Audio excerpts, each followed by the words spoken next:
Welcome to Comics on a Pyre, a channel to have a meaningful conversation over movies, life, books, and shows, and maybe just a spot to spend time BSing over comics. If you like your entertainment with a bit of substance, then you, my vagabond friend, have come to the right tavern. Tether your horse by the post and come right on in and warm yourself by the fire. Tap that subscribe button, and for the next few minutes, my fellow George Carlin reprobate, lend me your ear.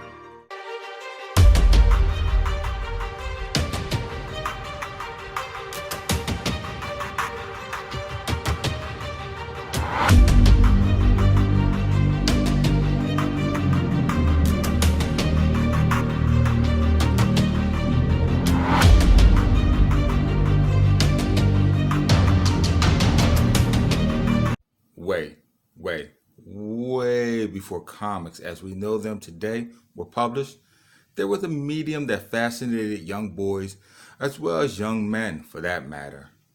With their beautifully illustrated covers, they caught the eye and sparked the imagination, instantly drawing you into the worlds even before you opened the book. There was voluptuous damsels in distress, displayed provocatively in threadbare garments, knights with shining armor, detectives in tawny trench coats, space pirates shooting laser beams, and monsters from the deep. You could pick up any magazine and be whisked away off to far off places. With one story, you're in the desert shooting it out with wasteland Bedouins, and in the next, you're in a space shuttle rocketing over Mars. This was a medium that was known as pulp magazines, where your adventures were limited by the writer's vocabulary and imagination. At their peak, somewhere in the 1930s, hundreds of them lined newsstands. Among the best known titles of this period was Amazing Stories, Black Mass, Dime Detective, Flying Aces, Horror Stories, Love Story Magazine, Marvel Tales, Oriental Stories, Planet Stories, Spice Detective, Startling Stories, Thrilling Wonder Stories, Weird Tales, and Western Story Magazine. During the economic hardships of the Great Depression, pulps provided affordable content to the masses and were one of the primary forms of entertainment, along with film and radio. Pulp magazines, often referred simply as the pulps, were inexpensive fiction magazines that were published from roughly 1896 to the late 1950s. The term pulp derives from the cheap wood pulp paper on which the magazines were printed on. The pulps gave rise to the term pulp fiction in reference to the run-of-the-mill, low-quality literature. Although many respected the writers of the pulps, the magazines were known for their lurid, exploitative, and sensual subject matter. In fact, modern superhero comics are sometimes considered descendants of hero pulps, and for good reason. Pulp magazines often featured illustrated novel-length stories of heroic characters, many of which we still read about today.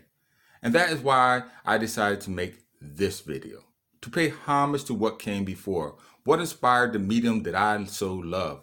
So sit back, turn down the lights, and grab your favorite soft drink, for you are about to be treated to a bit of history as we go over just 5 of our favorite comic book characters that we may have not have known started in Pulp magazine. Enjoy. First, we have Doc Savage, the Man of Bronze. He's a fictional character of the competent man hero type, who first appeared in American pulp magazines somewhere during the 1930s and the 1940s. His real name is Clark Savage Jr., and he is a world-renowned man, being a doctor, scientist, adventurer, detective, and basically a Renaissance man who rights wrongs and punishes evildoers. His first appearance was with the Doc Savage magazine issue number 1, published way back in 1933. His first comic book appearance was in the Shadows Comics issue 1, published in March of 1940. Since then, both Marvel and DC have illustrated stories of his adventures. I personally always love Curtis Magazine's take on popular characters.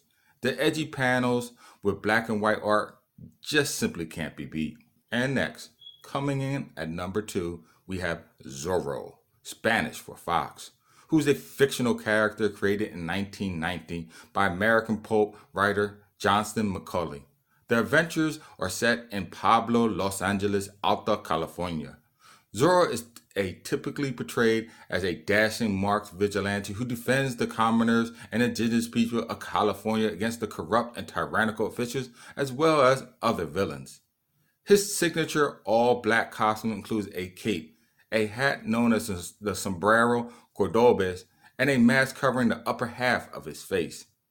In the story, Zorro has a high bounty on his head, but is too skilled and cunning for the bumbling authorities to catch. He also delights in publicly humiliating them. Because of this, the townspeople started calling him El Zorro due to his fox-like cunning and charm. Zorro is an acrobat and an expert in various weapons, but the one he employs most frequently is his rapier, which he uses often to carve the initial Z on his defeated foes and other objects to sign his work. He is also an accomplished rider, his trusty steed being a black horse called Tornado. He first appeared in All Story Weekly in August of 1919, but has gone on to star in comics as well, most notably in Dell Pre-Code Comics and Dynamite Entertainment Publishers. I personally recollect this character because I remember seeing his posters in a lot of Batman origin stories. Young Bruce running out of the cinema with a pretend sword in his hand. Maybe that's what sparked the idea for Batman after his parents died. Also, while you're at it, go check out the 2000 movie The Legend of Zorro, starring Antonio Banderas as the swashbuckler himself with his hot, beautiful co-star, Kathleen Zeta-Jones. Purr. It was a pretty good movie, all things considered. Next up, coming in at number 3, Kaz-ar, a Tarzan King of the Apes-like character.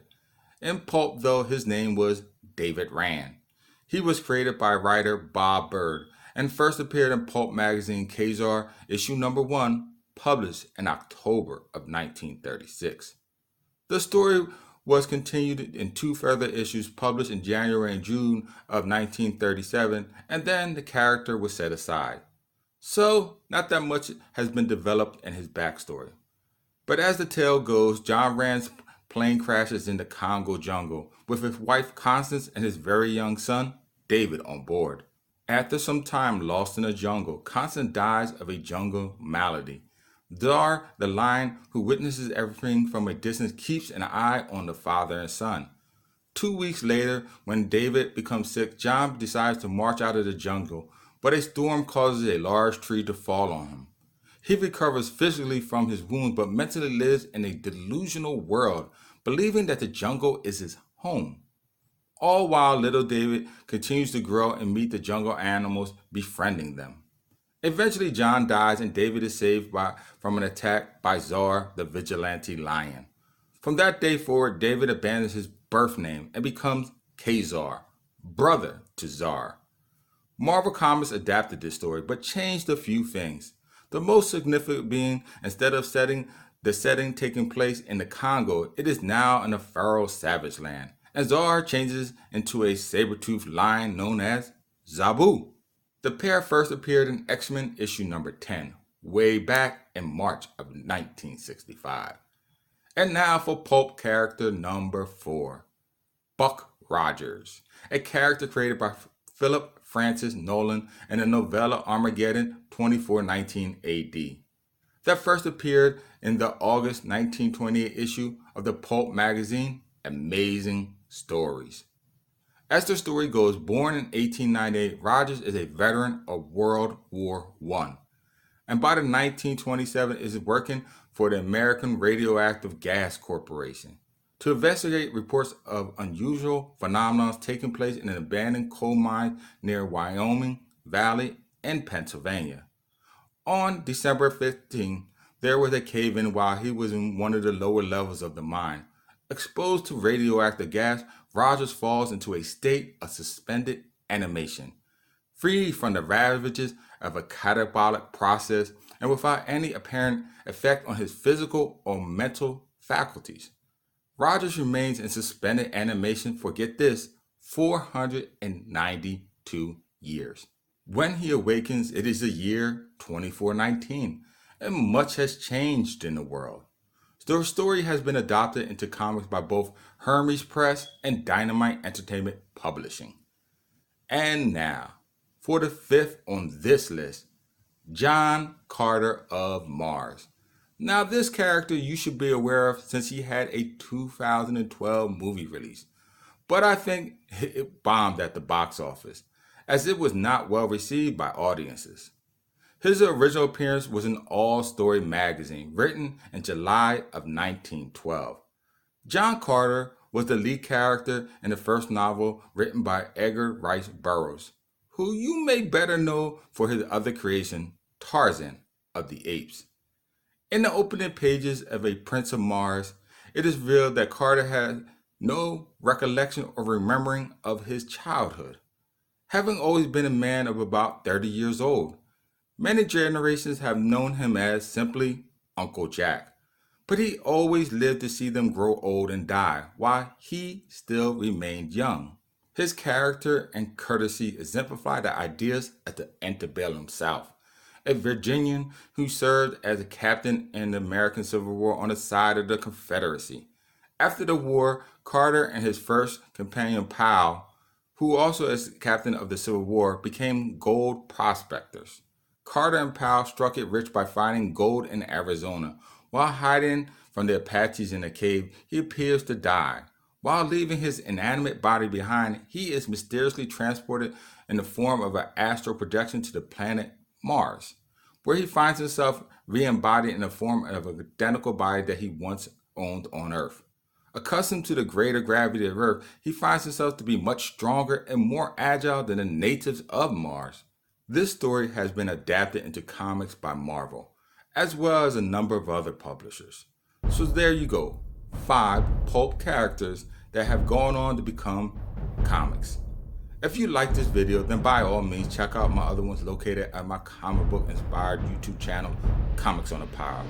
While there, make sure to tap on the like button, press the subscribe icon, and ring that bell to be notified when the next video drops. Until then though, as always, in the interim, until next time, keep reading my friends.